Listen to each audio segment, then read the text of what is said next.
Hello, everyone. Hello, listener. Gareth Wheeler, Jake Osgathorpe with you. This is EPL Insights for game week 25 of the Premier League season with data provided by Infogol. Another week, another slate of games, two fewer this week for your listening and viewing pleasure. Just 8 on the schedule as it's Carabao Cup final, the first trophy of the season. Really, the Shield, we're not going to go there. So the first real trophy is going to be presented this weekend. Will it be Manchester United? Will it be Newcastle? We'll share some thoughts on that a little bit later on as well. Congrats on another profitable week for you, Jake. I'm going to call you Mr. Perfect because 2023 has been a very good one for you. It's going to have to be a big bounce back week for your boy over here because last week was an absolute destruction. I think had a little bit too much swagger. I've been doing a little bit too well, and I gave a lot back to the bank on the weekend. But in fairness, if you look at the results that actually played out last weekend, a lot of plus numbers, a lot of unexpected results. Arsenal at one point in their victory over Aston Villa, they touched plus 390 at halftime. Well, they were down 2-1 in that game. 2 goals beyond the 90 to win that game 4-2. Southampton beat Chelsea. They do the double against Chelsea. They closed at plus 725. The Forest City draw, it played at plus 440 on Pinnacle. Fulham closed at plus 539 to beat Brighton. That number sounds a little big to me, but still, good on all the Fulham backers out there as they continue to push for a potential European spot. And Bournemouth beat Wolves. Again, a big number. It closed at plus 401 on Pinnacle as well. Do any of those results stand out to you, or was there something else that played out last weekend that really caught your attention more than anything else? No, it was just those results you mentioned, and just the fact that they were all unjust according to the underlying data. You got Brighton who racked up nearly 3 expected goals against Fulham, so they were just banging on the door and just couldn't put the ball in the net. It was a vintage Brighton performance and not something we've seen very often under De Zerbi. Same for Chelsea. Painful to watch, Jake, being someone who was on the over in that game, just watching the way Oh that yeah, game yeah. played out. It was painful. Same thing goes for City, Nottingham Forest. It's Oh just yeah. everything that you saw suggested that game was going to go to the over. And the fact that it ended under both those games really cost me. Yeah, well, City went over 3 expected goals. They had an abundance of chances. I mean, Erling Haaland missed twice from 6 yards, which is very unlike him. And that would have probably seen the overs click and also a City win because I think it was 1-0 at that stage. And yeah, same with Chelsea, who obviously a bit of a laughing stock at the moment, but the performances are improving from a data standpoint. They've just been a little bit unlucky. And the XG curse is kind of following Potter from Brighton to Chelsea. His team are really struggling to put the ball in the net despite creating chances. So one to keep an eye on, Chelsea. I've just been reading that they're having some crisis talks within the club today. Director of football and Graham Potter. So it could be, if he loses to Spurs at the weekend, that might be him done. Yeah, I'm actually surprised he's lasted this long. Different owner. Is there going to be another change, a manager picking up that? I think dating back to the early 2000s, they've changed their managers 17 or 18 times. It's just an absolute ridiculous number. I Well, will Thomas say this. Tuchel's available still. Well, and he wanted new players, and that's something that Yeah. certainly Chelsea has brought to the club. I will say this: the Southampton on the spread was one of the few positive plays on the weekend. But the great news is that we're back with Champions League football, and it was a big Tuesday for you, Jake. It was a big Tuesday for myself.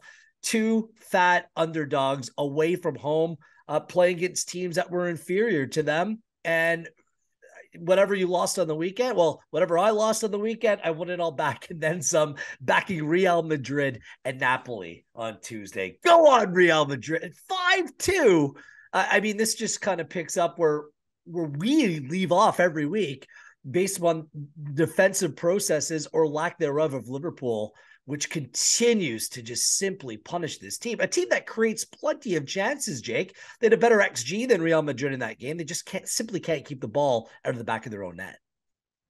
Yeah, they are masters of their own downfall, aren't they? I mean, they're 2-1 up, and all Allison has to do is just kick the ball out of play.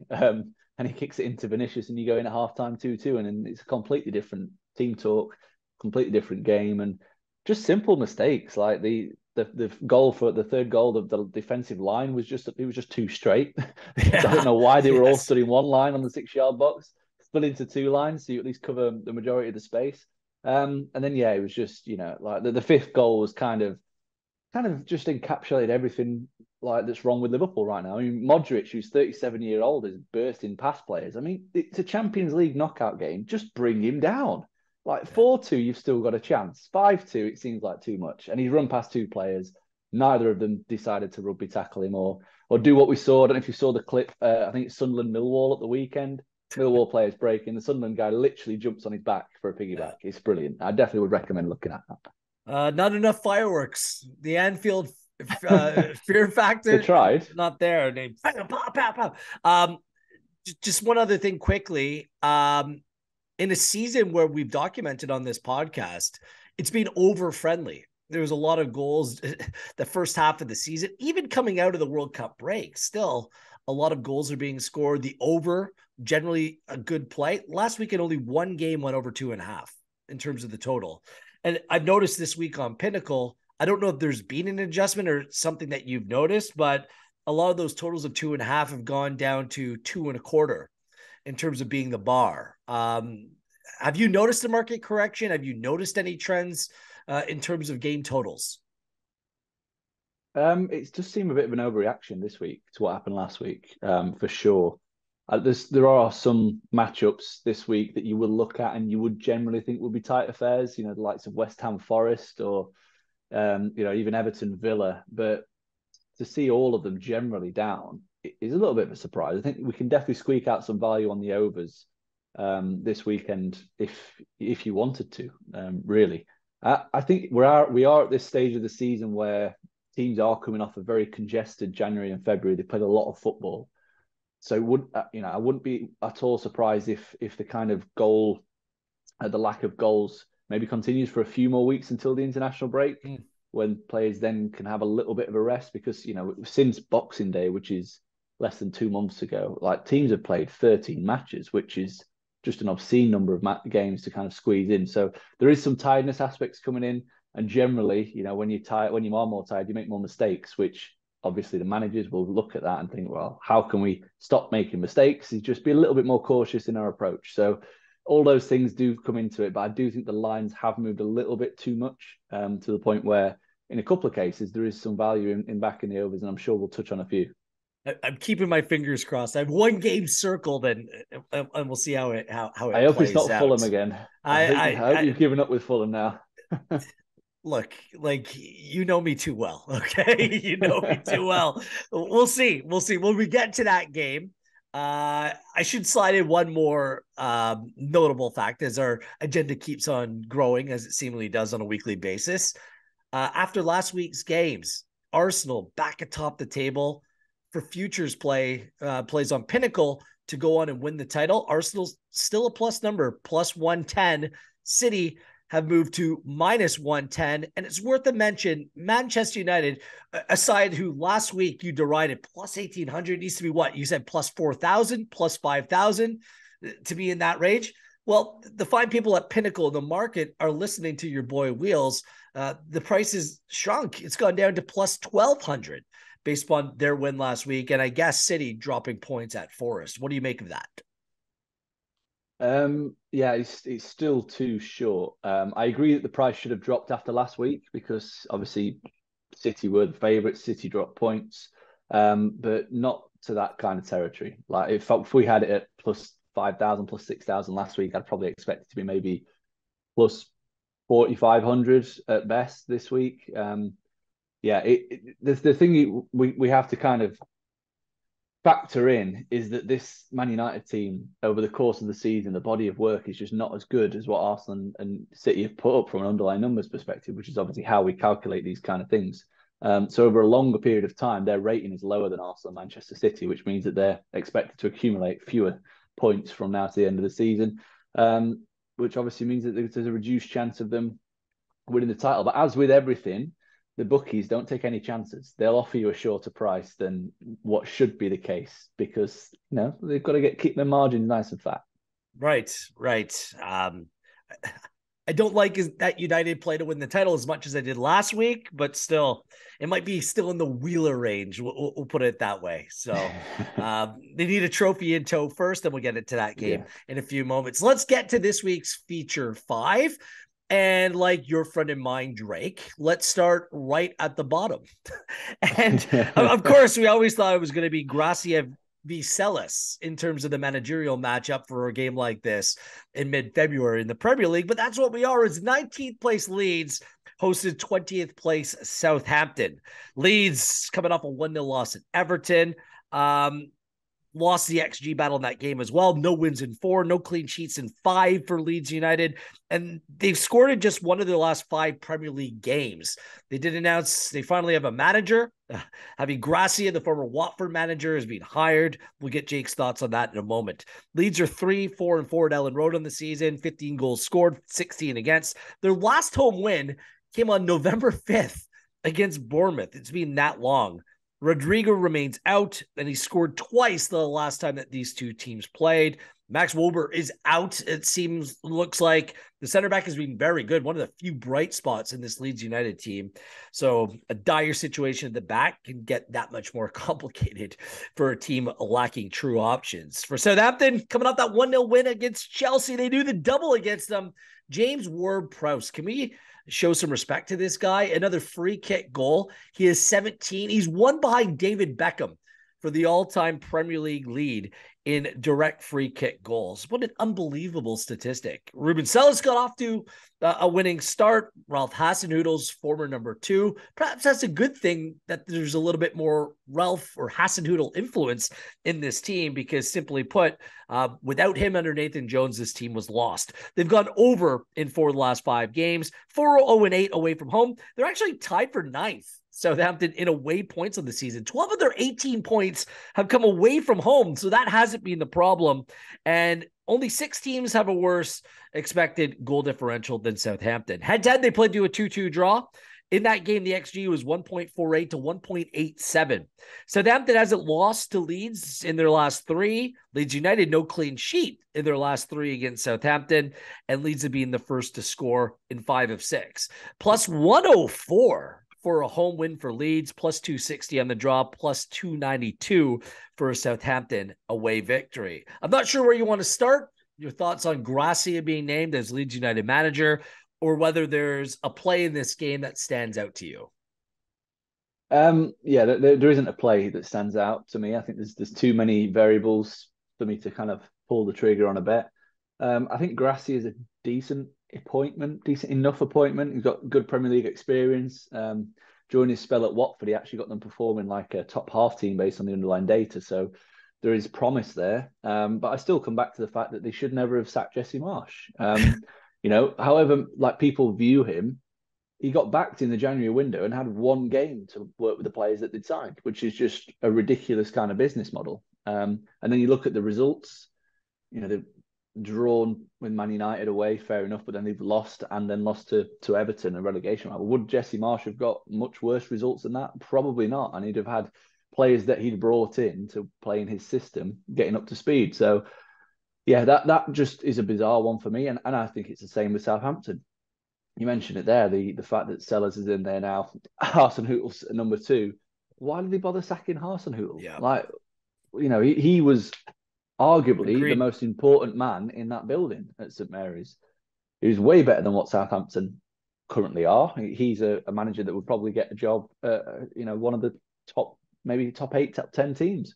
And yeah, again, they brought in all those young players, which is the kind of squad that Hasenhüttl likes to mould and build, improve players, and then sack him after, 10, 12 games. So yeah, really bizarre decisions, especially in a season that is so long. And especially when you think about Southampton, they sacked him a game before the World Cup break, which is just bizarre. Like, the game before the World Cup break was away at Liverpool. Like, you're going to lose that either way, no matter who's in charge, usually.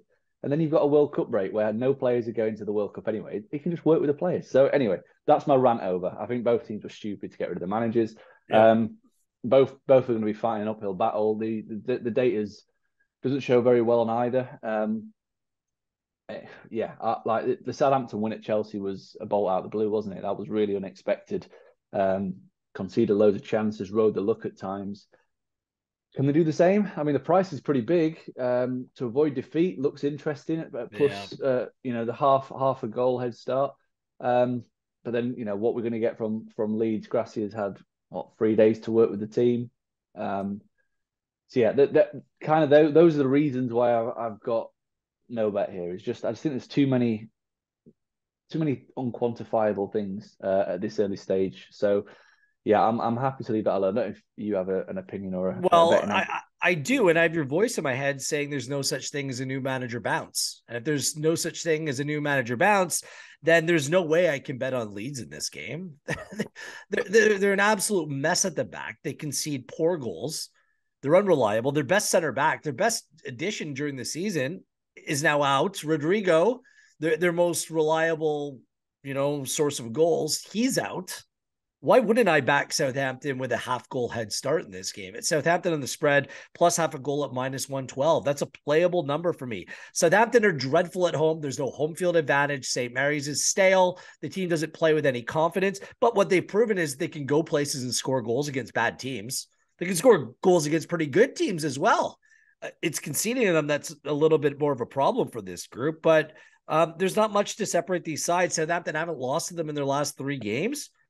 I think that Celis is more of a solution than Gracia is. So let's go with Southampton. Just come away with a draw. You win in this game. That's good enough for me. I think they're actually player for player. They're just as good or even better than Leeds United. So let's go with that. Southampton on the spread. An official play, Jake. Full play. An official play. Yeah, Yeah. you've gone I bold. might not have many on this podcast, but this is actually one of them I quite like. So yeah, we'll see. Yeah. Back-to-back away games. So, and I said their away form hasn't been the problem. It's been at home, which has been the significant issue. So could we see another managerial change based on the outcome of this next game? It's 18th place West Ham against 13th place Nottingham Forest. I love how in our feature games, we've got the 20th, 19th, and 18th place teams out of each other. Right out of the gate. It's West Ham United coming off it. Did you watch the game against Spurs? It was dreadful. 2-0. They brought nothing to the table, Jake. And West Ham disappointed. Properly into the relegation zone. A 1.40 XG. The most disappointing thing is West Ham just had a 0.43 XG in the game when they're supposed to be chasing it against a team that oftentimes has defensive liabilities. West Ham, no wins or clean sheets in their last 3. They've gone under the 2.5 goal total in 7 of 7. I mean, clear reason why this team is where they are. They only have picked up 6 points away from home on the season as well. At home, West Ham are a better side. 4, 2, and 5 on the season. 12 goals scored, 13 against. 16.1 XG to 13.8 expected goals against, according to Infogol. Paqueta and Zuma remain doubts for this game, and those are 2 significant players that they could be missing yet again. We'll see on that. Make sure you monitor it before any play heading into the weekend, or if you're waiting to make your play.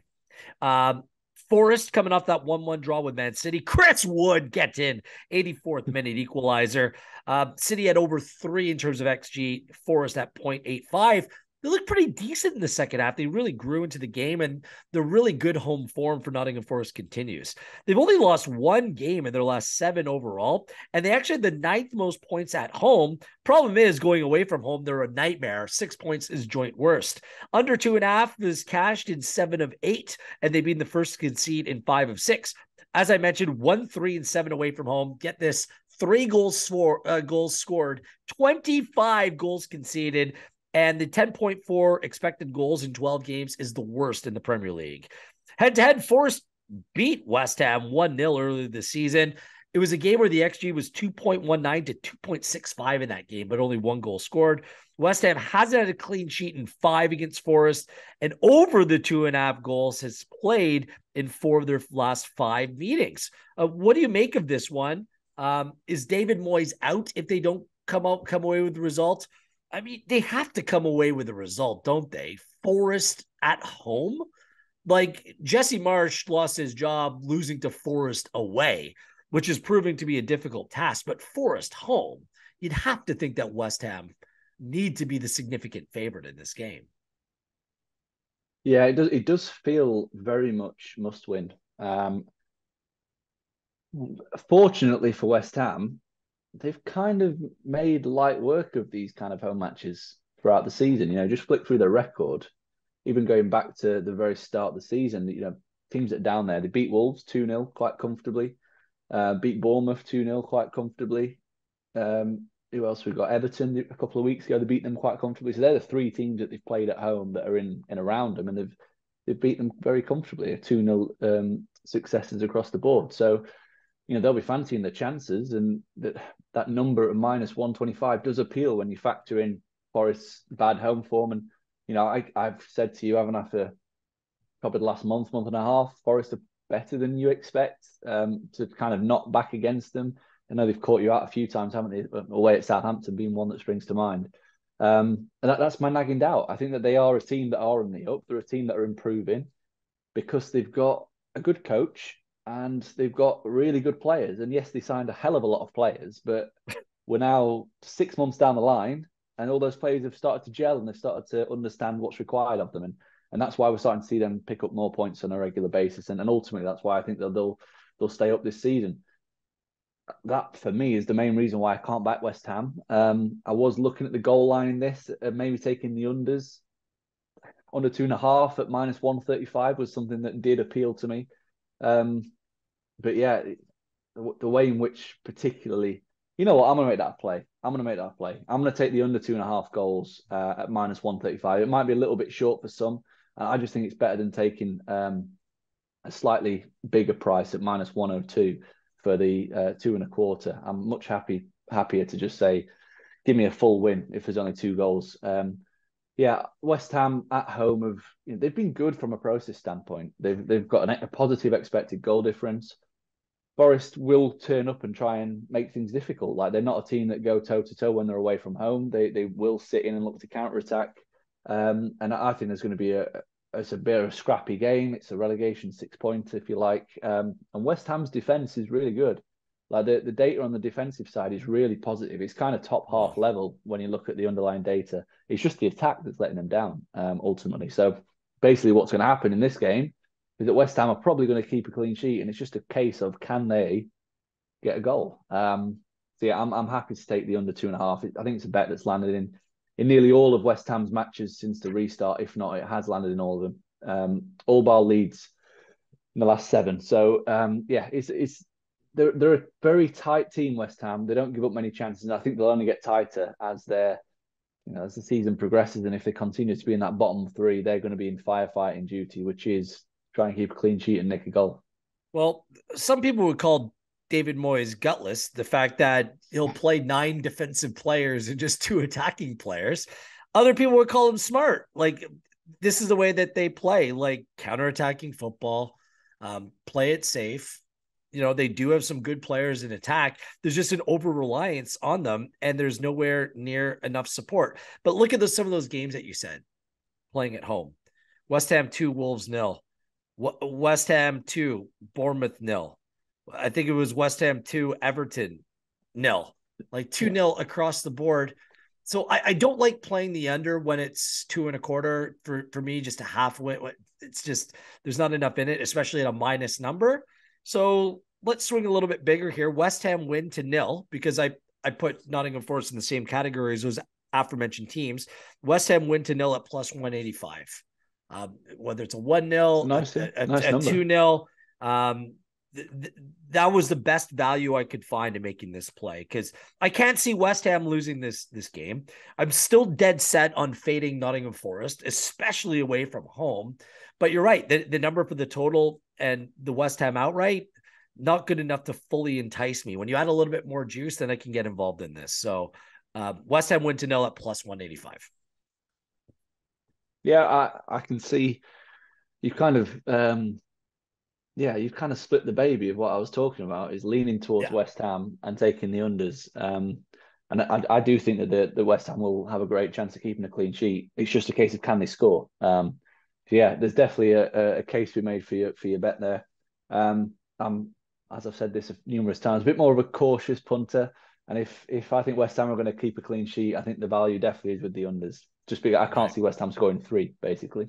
So that's where I've gone. So yeah, I didn't have a play down before we started recording, and I've talked myself into one there. So um, yeah, I like it. Well, watch David Moyes goes completely off script. In comes like Lanzini and Ings and Skamaka, and he actually plays attacking players. It was just absolute dog's breakfast at Spurs. And oftentimes that's the last thing that you see, and that there's a reaction. I don't know. Maybe he takes a little bit more risk based on the context of playing it at home against a team that they're looking up at, saying, "How is this team ahead of us in the table?" So, yeah, West Ham win to nil at plus 185, and you have a bet as well in terms of the under 2.5 goals. Let's move things forward. 14th place Leicester City welcome the league leaders Arsenal to the King Power this weekend. Leicester City coming off a 3-0 loss at Manchester United after they'd won back-to-back games, scoring 4 goals in each coming into that one. The XG in the game was wild because United had a 4.22 to Leicester City's 1.56 on info goal. So plenty of chances created. No clean sheet in their last 3 for Leicester City. Their team has gone over the goal total of 2.5 and 4 or 5, and they've been the first to concede in 6 of their last 7 games. 3, 3, and 5 at home. They do have the lowest at home expected goals, according to info goal, of any team in the Premier League. It should be noted that this is the healthiest that they've been all season as well, but they're also looking ahead to a 5th round FA Cup game against Blackburn on Tuesday.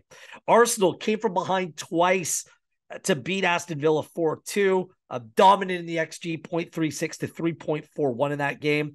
They snapped a streak of no wins in 4. Thomas Partey didn't play, but Saka has been great, goals in back-to-back games. Arsenal haven't picked up a clean sheet in their last 6, and they've been the first to concede in 5 of 6, which is a significant surprise considering how good they've been defensively on the balance of the season. They still have the best away record, 9-1-2 on the season, 7 more away points than anyone, 24 goals and 9 against. This team just continues to be effective away from home. Head-to-head, they beat Leicester City at the Emirates. 4-2 was the final. Gabriel Jesus, remember him? He's still out. He scored a brace in that game, and they crushed Leicester City 3.15 to 0.71 in the XG in that game. Arsenal have won 4 straight games, and they've scored more than 2 goals against Leicester City in each and every one of the wins. Despite that, the total in these games have gone under 2.5 in 6 of 8, and Arsenal being first to score in 5 of 7, in the first half winner in 4 of 5. Leicester City still creating chances. It's defensively, they look a little bit of a mess. Still, they got beat away from home against a very good Manchester United side. So how do you look at this game considering they're going back home, a place where they played a lot better, especially in terms of their chance creation against a team in Arsenal who all of a sudden are shipping goals? It's a difficult one for me to call. Perhaps you have a more clear view than I do. Yeah, I'm fully expecting Arsenal to win this. Yeah, 100%. I think the price is just a little bit short for me. 100%. No, 100%. obviously that's my opinion. Obviously, not 100%. Bookies suggest a 57% chance. I'd probably make it a little bit bigger than that. Yeah, I think that this, Arsenal, they got over the hump last week, shall we say. There was a little bit of bad feeling around the fact that they, was it 4 games without a win across all competitions? They managed to shake that off the back, and they had an even bigger bonus that Man City dropped points, so they got that lead back at the top, and still got the game in hand. But it was actually they conceded twice at Villa from 0.36 expected goals, so they were really unfortunate to concede twice. And at the other end, 3.4 expected goals. It was like the Alamo. Just there's so many attempts that were being taken. Ultimately, you've got a team in Arsenal that create loads of chances, and it's something that's not really dropped off during this little streak that they've had. They racked up nearly 1.9 xG against Man City, at Brentford 1.4 xG. So it's starting to ramp back up again. Leicester were they were really good for 30 minutes against Man United, and they should have been probably 2-0 in front. David De Gea made 2 worldie saves. I think the XG at that point was something like 0.2 to 1.1 in Leicester's favour. And then as soon as United took the lead, they just absolutely capitulated Leicester. I'm not sure what happened. to the point where they ended up allowing over 4 expected goals, which is not ideal. It's kind of something we would expect to see from this Leicester team, to be fair. This season, they've been really bad at the back. So it wasn't a massive surprise to see that kind of figure put up. And yeah, that to me spells quite a lot of trouble for them this weekend because, yeah, they are a chance galore kind of team at both ends. They're very easy to play through, which is a massive issue. And the last 4 league matches, over 3.5 goals in all of them. An average of 3.8 expected goals per game as well. So generally they're entertaining to watch, mainly because they can't defend, but they have that spark in attack. They've got the capabilities, and as you said, with Arsenal looking a little bit suspect at the back of late. So, for example, since the restart, Arsenal have averaged 2.1 expected goals for per game, which is really good, but 1.47 expected goals against per game. Now that's up around 0.5, 0.6 a game on what we saw pre-World Cup. So we are starting to see chances at both ends become a little bit more of the norm for this Arsenal team. I personally think Arsenal will win this running away. I think it could be a comfortable kind of 3-1, 4-2 kind of game. The overs was going to be my initial play, and I probably will make it a full play over 2.5 goals. It's at -138. I think it should be close to -150 personally. The way in which Leicester are now playing, they've got some players back fit. Tete looks lively down the right hand side. Maddison's back in the team, and Arsenal have shown a bit of vulnerabilities, especially if Partey's not in there. But at the other end, they just all over the place, Leicester. And I think Arsenal could score 2 or 3, maybe even 4 goals here. So yeah, I think overs is a bet at -138, and then I'll probably have a small play on Arsenal to win and over 2.5 goals at +155. Like I said, I fully expect Arsenal to score at least twice, in which case the 2-1 would see this bet win.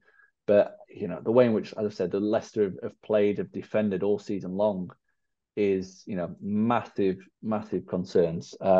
Yeah, I think it could be a similar scoreline to what we saw last week for Arsenal. I'm staying away from this game completely because I think Leicester City can come away with something here, but I'm not confident enough to make a bet. And quite frankly, the markets aren't showing me anything that's providing me, potential value or the requisite juice that were required to make that bet. I got burned last weekend betting Villa. That was unlucky on the spread. I know, but it's left a sour taste. And I know what happened 2 goals beyond the 90, but it was difficult for me. Was the handicap, was it +1.5? It was +1. +1. So it went from a push to a loss with Emi Martinez trying to play super striker at the end of that game. I will say this, like Leicester City is a tough team to use underlying data from the rest of the season because they had like 6 and 7 defenders hurt for the majority of the year. And what they've done at the King Power is ultimately they've been competitive. In their last 2 feature games against teams that I consider to be very good teams, they beat Spurs and they drew Brighton. Also, Man City went to the King Power earlier this year. They put him to a 1-0 win. City won that game 1-0. Same thing with Manchester United, 1-0. Both those games, I was on the over. You know how much I like betting Leicester City on the over. They've been tough against the good teams at the King Power. Arsenal's obviously one of those. So it's just created this little bit of hesitation. I was with you because the first thing I looked was Arsenal went into the over. That was where my instinct went. But just looking at what Leicester City are, I think I watched the game against United. I don't think that they were as bad as the scoreline actually showed, and United's home form is sensational right now. So I'm just going to stay away from this game entirely. I'm going to sit back and watch. I hope for goals, but some of the 1-0s against the Manchester sides, like Spurs only scoring once against Leicester City, it's just causing me to pause and hesitate a little bit. Might be foolish in the end because I like a Leicester City overplay, but I'm just going to stay away from this one. Yeah, I think this Leicester team are the streakiest team in the league in the sense of the start of the season and they couldn't defend. Yeah. So their XGA was like this. And then mid-season, they started looking like a team that could defend. And now they look like the team can't defend. And this is the same with their attack. Their attack went the same way. So they started off scoring loads of goals and then it's dropped off and now they're back again. It's really weird. And obviously the totals have been the same. So they went through a really weird spell in the middle of the season where it was unders every week. And now we seem to be back to the over 3.5 like we were at the start of the season. So yeah, I'm happy to ride the trend. I know what you're saying about Brighton and Spurs. I just think this Arsenal team are a better attacking team than both of them. And I think Wow, that really? they'll be able to. Yeah, they are. They definitely are.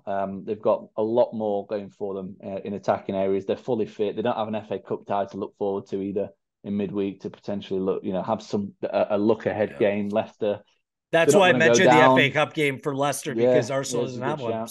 So Yeah, Leicester, they're not going down. They've won the FA Cup recently, so they know what it takes to get there. They know how big an occasion it is. So I wonder if they'll have one eye on that potentially, especially as there's a favourable tie against Blackburn. So, maybe that plays into a little bit.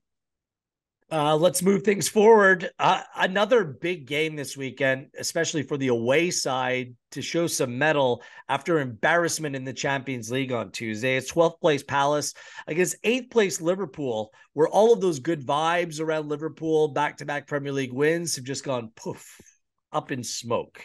Let's start with Palace, however. Back-to-back 1-1 draws, first against Brighton, then against Brentford last weekend. Two good teams. They edged the XG battle in that game as well. Palace have drawn 4 of their last 5 games. It's the 8th draw of the season overall, the 3rd most in the league. They're not draw Palace, like draw Castle, but they're moving in that direction. No wins in their last 8, no clean sheet in their last 3. They've got under the 2.5 goal total of 5 of 6. Both teams to score, however, has played in 4 of 5. 4-4-4 at home on the season, 12-17 in terms of the goals scored and against. They had the worst home expected goal differential of negative 7.2 in 12 games played, and Wilfried Zaha remains out. Liverpool, like I said, good vibes, back-to-back 2-0 wins. At Newcastle, sure, Nick Pope got sent off in their game, but they'd scored 2 goals before that. And then all of a sudden, bam, they get smashed 5-2 to Real Madrid in the Champions League on Tuesday, although they won the XG battle in that game. But it raises a lot of question marks about what this team is all about, especially from a defensive perspective. Liverpool have, however, been first to score in 4 of their last 5 games. They've lost 4 of their last 6 away games in all competitions. 3, 2, and 6 away in the Premier League, 13 goals scored and 19 against. They actually have a negative expected goal differential, according to Infogol, at minus 1.3. Head-to-head, they played to a 1-1 draw in the second game of the season. Darwin Nunez was sent off in that game at Anfield. Guess who scored in that game? Zaha and Diaz. Neither of these players are going to be available in this game, but the XG was big in that game, 2.36 to 1.62. Liverpool, no losses in 13 to Crystal Palace. I love this statistic. Palace haven't picked up a clean sheet against Liverpool in their last 2-0 meetings. Liverpool being first to score in 7 of 8, first half winner in 6 of 7. So what's the play here? Because Liverpool can score goals for fun, and they ship them as well, but they're playing against a team who simply can't score. So where's the lean? What's the mindset heading into this game? Probably stay away is the mindset. Yeah. Because like you said, there's so many question marks about both that kind of contradict each other. So yeah, Liverpool away from home have allowed over 2 expected goals against per game, but Crystal Palace at home since the World Cup have averaged just 0.6 expected goals per game, which is just ridiculously low. So you've got a team that can't create versus a team that can't defend. And same at the other end. I guess that's probably where I'm so close to pulling the trigger on Liverpool at this price. I really am, because Crystal Palace's data is just simply shocking since the restart. Defensively, they look all over the place as well. 1.84 expected goals against per game. Liverpool, as you said, they create an abundance of chances, over 2 expected goals for per game. It's just Crystal Palace have burned me a few times now. Liverpool have burned me a few times now. So I'm actually going to leave this alone. I'm going to leave it alone. The data is telling me that Liverpool to win is probably a bet. That Crystal Palace have got this weird way recently of just kind of defying the data a little bit. You look at the recent games at home in particular. Man United, Newcastle and Brighton, 3 teams in the top 7, and they've held them to draws despite losing the XG battle quite convincingly on all occasions. And, if they can do that against those good teams, and to be fair, there was only Brighton that really blew them away from a chance perspective. Liverpool should get more opportunities here, but this might be the game that kickstarts Crystal Palace's attack because Liverpool simply can't defend. So, yeah, my lean is to Liverpool to win, but I'm going to steer clear. I'm not going to have a bet in this. We should also mention that after the loss to Real Madrid, the lines actually become shorter for Liverpool to win. Does that surprise you? It does and it doesn't, because it was another bad performance where they looked defensively exposed. So you would expect to go the other way, but then again, it's kind of like they're going to have to perform in this game. They're going to have the bookies are suggesting that they need to have a bounce back, but need and want don't result in actual results, do they? That's kind of you've got to go out and earn it, and ultimately they haven't earned it. So yeah, the shortening of the price kind of is another reason that I was happy to just kind of leave it alone. The price I was going to back them at is no longer there. So yeah, it is such a strange game. This you could see it being 2-2, you could see it being 0-0, you could see a 2-0 Palace win, you could see a 2-0 Liverpool with it. Yeah, it's definitely one to kind of swerve unless you have a really firm opinion. I have no bet for this podcast as well at the time of recording, but I might have a bet closer to kickoff. I need to see what this line presents because it continues to move in the direction of Liverpool. I think you can make the argument that playing Palace at home on the spread, you can make that argument, and I get it. That wouldn't be my preferred play. I want to throw one out to you that I'm going to keep an eye on to see if there's any movement. Both teams to score, yes, at minus 123. It's a little short for me. I do like both teams to score in this game. Say what you will, Palace don't create chances, but whether it's Eze, Mateta, Olise, they have players that can threaten a very vulnerable and mistake-ridden Liverpool back line.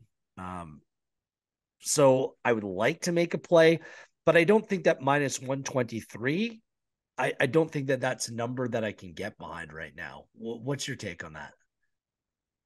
Yeah, that was going to be another one that crossed my mind. The BT, just simply because Liverpool's defensive numbers are shocking. You'd expect them to concede, but they've got. I mean, the XG in the first game was a combined 4 in the first meeting between. I know that Nunez was sent off and things were affected by that, but if you remember that game early in the season, there were chances both ways. But no Zaha, which is a blow for those fast breaks. But of course. That again, it crossed my mind. But just Liverpool 2 clean sheets on the bounce. I know they were fortunate against Newcastle, but that ultimately comes down to them having the best goalkeeper in the net in the Premier League. I know he had a bit of a stinker on Tuesday, passing it into Vinicius, but generally he's been the best performing goalkeeper based on post-shot XG. So again, it's one of those where you could make a really good argument either way. Which usually to me suggests walk away. Yeah. I can't believe it. Back-to-back games, no play for me, no play for you in that game. It's tempting. Keep an eye on that line on Pinnacle and see where things end up. But as of right now, nothing, zilch. Can't say that about Liverpool and their goals conceded, however, but nothing in terms of for us. Let's go to the final feature match of the weekend, and it's going to be played on Sunday. Should be a good one. 4th place Spurs taking on 10th place Chelsea. Spurs coming off a 2-0 victory over West Ham. Edged it in terms of the XG in that game, 1.4 to 0.43. Son came off the bench to score. That seems to be something that we might see a little bit more of. He was more effective, and he came off the bench early in the season to score a hat trick as well, and scoring in this game. It looked good on him, and he was much more lively and was effective coming off the bench. Something to keep an eye on heading into this weekend. Spurs have been first to score in 6 of 7. Back-to-back home wins for Spurs after back-to-back away losses. They are 8-0-4 at home, 24 goals scored and 15 against. Chelsea, where do we start? How about not scoring? 1-0 loss to Southampton, although they created more. They had an XG of 2 in that game, according to Infogol. No wins in 5, no clean sheet in 3, under 2.5 goals is played in 6 of 6, just 2 wins in 11 games in all competitions since the restart, and make that 1 win in their last 10 games. 1 goal scored in their last 5 games overall. And the last game that they scored 2 goals in was the first game after the restart in a 2-0 victory over Bournemouth. However, they do have 8.5 combined XG over the course of their last 5 games and just 1 goal to show for it. 3, 4, and 5 overall away from home, 10 goals scored, 15 conceded. Their last Premier League away win, when did it come, Jake? Back on October 16th against Aston Villa. Can't believe it. Chelsea, 7 games away without a win. Azpilicueta, concussion. He's likely out. Some good news, probably not for this weekend, however. N'Golo Kante is back in training. He can't score goals, but a top player in his own right. Head-to-head, these two sides played to a 2-2 draw earlier this season. Big XG going both ways in that game, 1.71 to 1.58. Chelsea haven't lost to Spurs in 8. Spurs haven't had a clean sheet against Chelsea in 7. And Chelsea have been first to score in their last 7. All right, here we go. I actually do have a play in this game, but I'll give the floor to you, Jake Osgathorpe, first. Spurs, Chelsea, a lot of the line. Spurs are in the back of the top 4. Chelsea, how much longer can Graham Potter last with his team playing like this? There's dissension in the ranks, seemingly. So where do things end up for a big game on Super Sunday this weekend? Yeah, he is a man under pressure. It's a big game as well in terms of any kind of top 4 aspirations, with Tottenham currently sat 4th, and Chelsea down in 10th, 11 points behind. So you would think if Spurs win this game and it goes to 14, that is too much of a bridge to gap. Yeah, I've got a play that I really like in this, and I presume you've probably got similar, and that is under 2.5 goals, which just looks too big at -115. I hope you're laughing because we're on the same. Not because yes, I do. over. I actually have 2 plays. I undersold myself. I have 2 plays, and that's one of them. So yes, Yeah. of course. How can you play it over when it comes to Chelsea? Like, you just, yeah. I think I said that last week. I think I said it the week before. I think I said it the week before that. So, Well, and before that, Chelsea are half of the puzzle, but so are Spurs. Like, Spurs are a team that are loving unders right now. I know they had the occasional weird game like the Leicester one, but generally, at home, since the restart, unders 2.5 landed in all 4 of the home matches. And yeah, their attacking process has, as I've said recently, fallen off a cliff. 1.15 expected goals for per game since that restart. 1-4 drawn, 1 lost 4 in the league, so it's a really poor record. And then Chelsea just really struggling to score 6 goals in 9.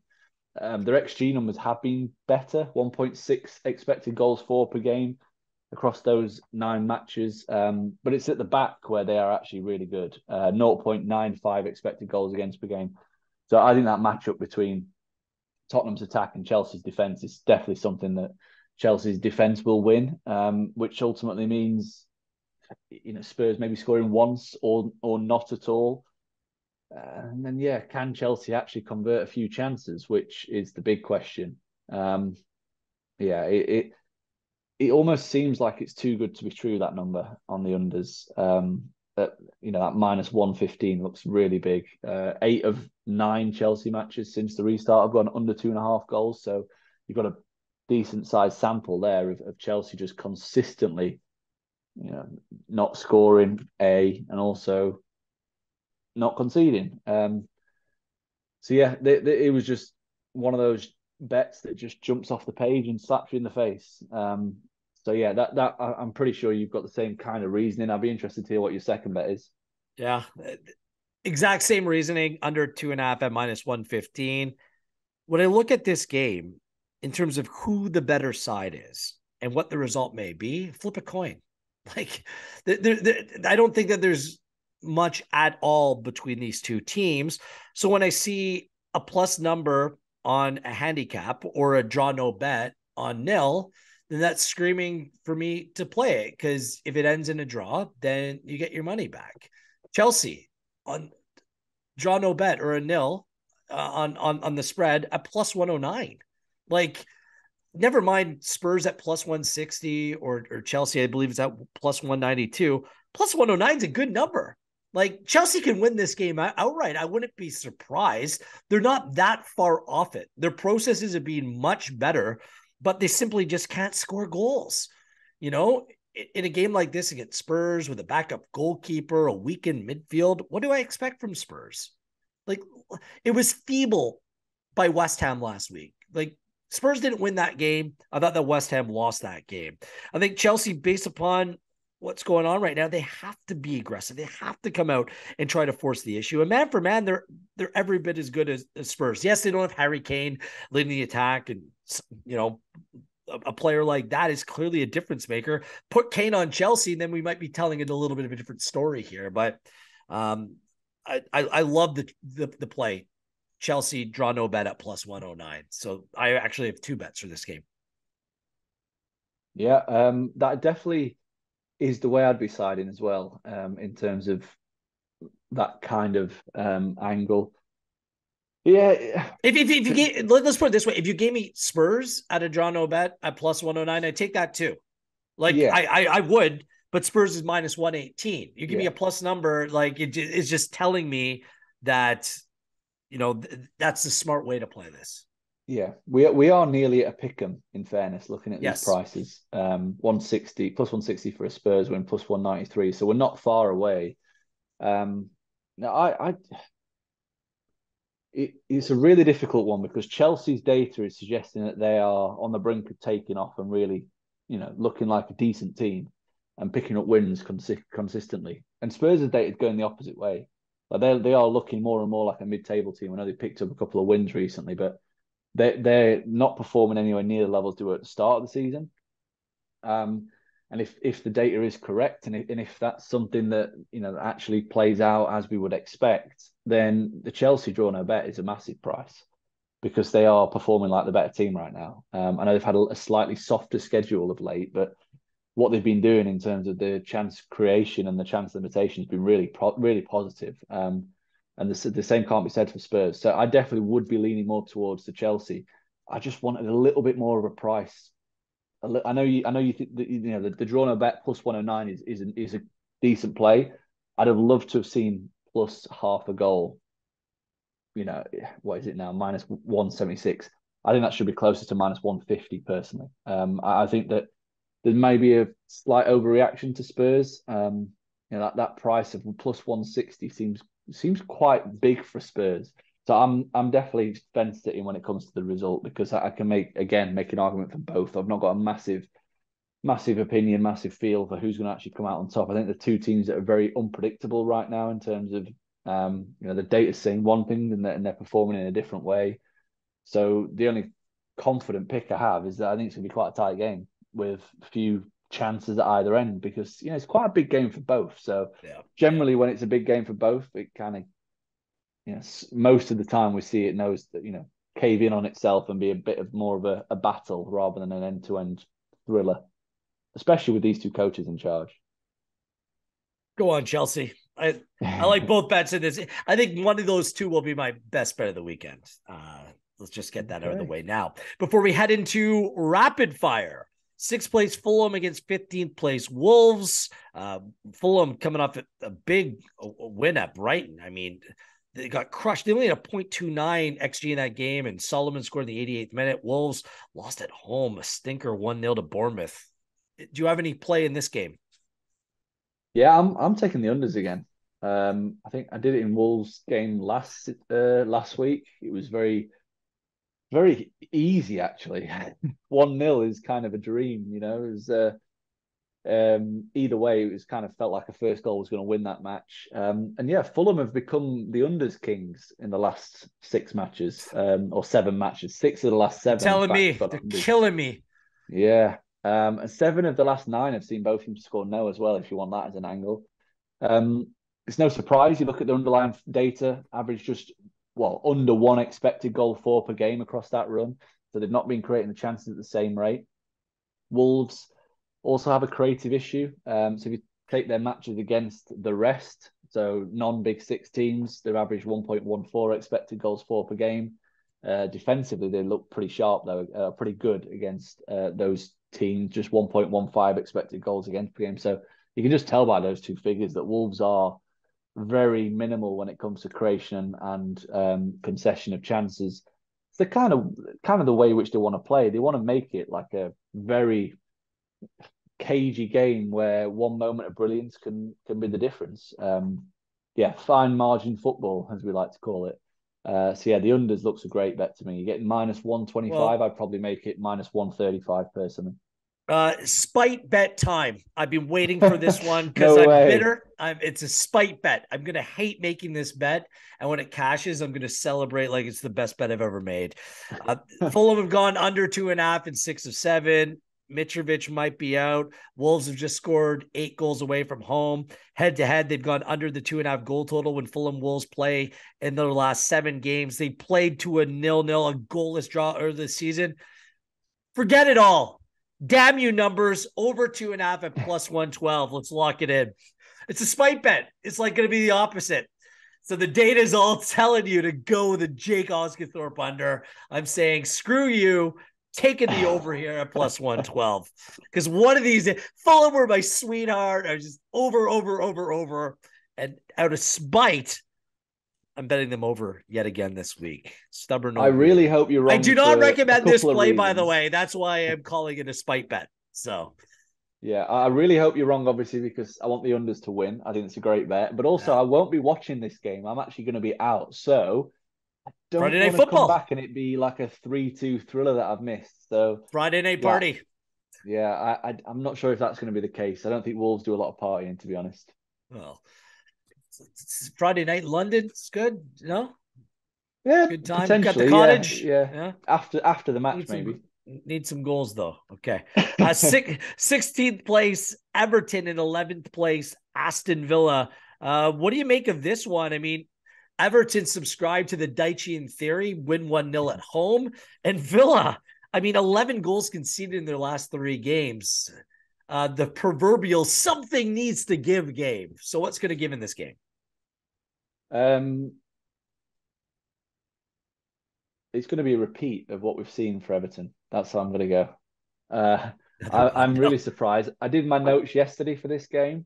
An Everton win was plus 150, and it's now plus Plus 159. So the 159. market Yeah. is moving against them, which I like because I think there's even more juice in that Everton price. Um, yeah, I'm a big fan of Dyche, Big Dyche. The home wins 2 from 2, but they've also been really impressive displays from the perspective of they've created a lot of good chances and they've yet to concede an XG total of more than 0.8. So it's still a small sample size, but it's impressive nonetheless. And even more, which is I think it's a huge bonus, is that they've looked really strong from set pieces. And that's kind of an area where Villa have shown a real vulnerability of late. But they've been battered recently. They've conceded 11 in the last 3. Granted, they played City and Arsenal last 2. But since Emery took charge, they've averaged just 1.05 expected goals for per game, which is actually the second worst attacking process in the division. So he has not got them going in attack whatsoever. And if you exclude the last 2 matches, which obviously were hammerings, both City and Arsenal racked up over 3 expected goals. So just for the sake of the sample, I'm sweeping them away. They're shipping 1.45 expected goals against per game under Emery. So that's excluding those 2-3 expected goal matches, which obviously would bump that right up. As I've said, they're very vulnerable from set pieces. Villa, they've allowed 0.7 xg, 0.9 xg, 0.2 xg, 0.6 xg, and 0.3 xg across the last 6 matches from set pieces alone. And then you've got an Everton team that racked up 1.15 xg from set pieces in the last home match against Leeds. 0.14 against Liverpool. Obviously, that was the Tarkovsky header there at the post. 0.55 against Arsenal. They're averaging around 0.6 xg from set pieces. I think this game could be defined by a set piece, is what I'm saying. Well, Villa how have an many? issue. Everton have a real strength there. So And I what's your think Everton will bet? keep them out. My bet is Everton to win as my main bet, plus 159. I think that should be a little bit shorter. I don't rate this Villa team as highly as what the market does. yeah, I've got a little side bet as well. If you can get Tarkovsky to score any time, I think he looks a really good bet. Over here, we're getting him at around plus 1,300, plus 1,400, depending where you shot. He obviously scored. He scored against Arsenal. He hit the post against Liverpool. He had 2 shots from set pieces, 1 on target against Leeds. So he is the target from set pieces. And yeah, 46% of Everton's XGs come from set pieces since Dyche took over. So nearly half of their total XGs coming from dead ball situations. And Tarkovsky's averaging 0.26 expected goals per 95 minutes under Dyche, which is kind of the level we've seen from, wingers like that. We see wingers that average less than that. So yeah, he is a massive threat, and I just thought that price looked a little bit big. So when the line goes up on Pinnacle, definitely be having a look at that. Given that it looks like we've got a strength against a weekness. We're looking at this in a completely different way, though. I'm You're going to go from my Villa. spite bet to my sensible bet. Ooh. Okay, how many set pieces do you think that Everton's going to get in this game? Calvert-Lewin was out last game. Onana is dealing with a knock. I don't even know if he's going to be fully fit. Take him out of the midfield. Good luck. Villa is the better side, and you're giving me them on the handicap at a plus number again. Villa, draw no bet, plus 113. Let's go. Like, Villa's going to bet. Villa's better than they've shown. They don't lose. They haven't lost to Everton their last 7 games. Dyche hasn't been in charge for any of them 7, though. I understand. And Unai Emery hasn't been in charge for any of the 7. And they beat Everton already 2-1 earlier this season. So I think it's going to be low scoring. I think there might just be a goal here. Like, again, this game has draw written all over it. You're going to give me the better team that needs to bounce back after 3 pathetic performances to come out, and all they need to do is score a goal against Everton and then defend. Like, I don't know. Villa, draw no bet, plus 113. I love bets like this. The better team getting plus money, and you have the safety net of getting your money back. If it's a draw, it's a push. No brainer for me. So let's roll with Villa in that game. I don't know if I agree with you saying that they probably are the marginally better team, but I don't think it's that big a difference between them. Okay. I really don't. I think that we saw at the back end of last season under Frank Lampard that at Goodison Park, Everton can be horrendous to play against because it's such the fans are on top of you. It's a small. But they haven't been this year. But the 2-1 they have wins. Under Dyche these last 2. Like, they've been proper vintage Everton, in your face, high pressing. Because I think that's why they were so exposed at Anfield, is because the pitch was so much bigger, and the Goodison Park pitch, it feels smaller. So there's less when you're doing your pressing. You get into your shape. You've actually got less space to cover. I think that's a massive thing that people have to take into account. And I think we will see Everton pick up a lot of points at home from now to the end of the season, just like they did last season. I mean, they beat Leeds 1-0. They beat Arsenal, the league leaders. I know. Convincingly as well. It was an anomaly. It was the exception to the rule. If this game was at Villa Park, I would be definitely I reckon you get Villa maybe plus 125, and I'd probably be looking at Villa because I think Everton will come unstuck away from home. Like I said, because the spaces between the players will become too big when they're trying to keep that compact formation. But at home, I think they're a team that this kind of price, you won't get it very often. From now to the end of the season, because Villa, in my opinion, are a bottom half team, and Everton, in my opinion, are a better than relegation team. They're a bottom half team as well. So you're getting at home, you'd expect, with the home field advantage, I'd expect Everton to be closer to maybe plus 140, which would suggest that they'd still be an outsider at a neutral venue, but not by as much as what this is showing here. Somehow with less games, we've still gone very long on this podcast. So to speed things up, let's go to the final Premier League game of the weekend. 17th place Bournemouth against 2nd place Manchester City. I have no bet in this game. No bet. Move on to the next one. And I'm not doing it for time purposes. Well, the next one's the Carabao Cup final. Well, it's also just a reminder before this podcast, we record this podcast, City plays Leipzig on Wednesday. De Bruyne is sick. Laporte's sick. We'll see. I just, there was no market in this game that caught my eye. So it's a hard pass for me. It's the first trophy being awarded of the season. It's Carabao Cup final. It goes Sunday, Manchester United and Newcastle. I mean, not much would separate these sides. It was going to be a competitive game. Then all of a sudden, Nick Pope goes and gets himself suspended for this game.